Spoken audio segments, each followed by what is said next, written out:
Hello guys, welcome back to my YouTube channel.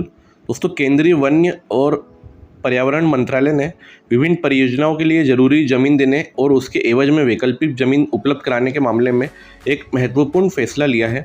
अब तक परियोजनाओं के लिए ली गई वन भूमि के बदले संबंधित विभाग को उसी राज्य में कहीं और वैकल्पिक राजस्व ज़मीन पौधारोपण के लिए उपलब्ध कराना पड़ती थी, लेकिन अब उसमें अहम बदलाव करते हुए वैकल्पिक ज़मीन की अनिवार्य। दोस्तों, वन और पर्यावरण मंत्रालय के वन महानिरीक्षक जी ने इस संबंध में अधिसूचना का प्रकाशन भारत सरकार के राजपत्र में किया है। इसमें कहा गया है कि यदि पौधारोपण के लिए वन विभाग को वैकल्पिक ज़मीन उपलब्ध नहीं हो पा रही है तो इसकी व्यवस्था वन और पर्यावरण विभाग अपनी मौजूदा ज़मीन पर करेगा, बशर्ते संबंधित राज्य के मुख्य सचिव यह प्रमाणित कर दे कि उनके राज्य में फला प्रोजेक्ट के लिए वैकल्पिक राजस्व भूमि उपलब्ध नहीं है। इस बदलाव से रेलवे और हाईवे परियोजना के लिए ज़मीन लेने की जटिल प्रक्रिया सरल हो गई है।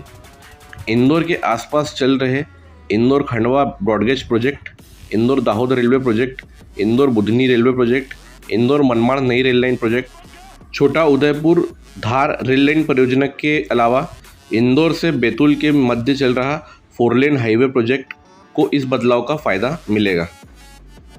दोस्तों, कहीं पर वैकल्पिक ज़मीन नहीं मिलती थी और कहीं मिलती थी तो बहुत कम मिलती थी। अफसरों के अनुसार अब तक परियोजना के लिए वन भूमि में काम करने के लिए बहुत अड़चनें थी। रेलवे की ही बात करें तो उसे पूरे प्रदेश के कलेक्टरों से संपर्क कर ऐसी राजस्व ज़मीन तलाशना पड़ती थी जहां पौधारोपण कराया जा सके। कई बार जिलों में ऐसी ज़मीन नहीं मिल पाती थी या ज़रूरत से बहुत कम ज़मीन मिलती थी, फिर दूसरे जिलों से संपर्क करना होता था।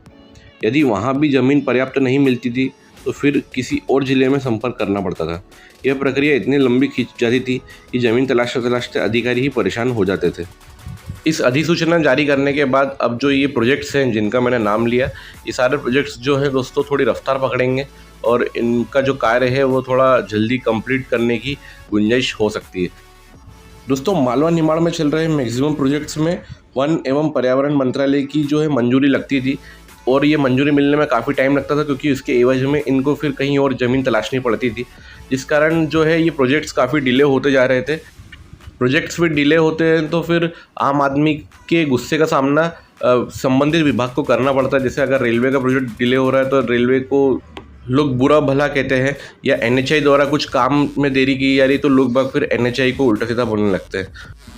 खैर, ये सब दिक्कतों का अब सामना रेलवे या फिर रोड जो प्रोजेक्ट्स हैं उनको नहीं करना पड़ेगा। तो दोस्तों, ये थी आज की खबर। आपको ये खबर कैसी लगी आप हमें कमेंट सेक्शन में कमेंट करके बता सकते हैं, और अगर ये वीडियो पसंद आया तो ज़्यादा से ज़्यादा इस वीडियो को लाइक करिए एवं अपने साथियों के साथ शेयर करिए।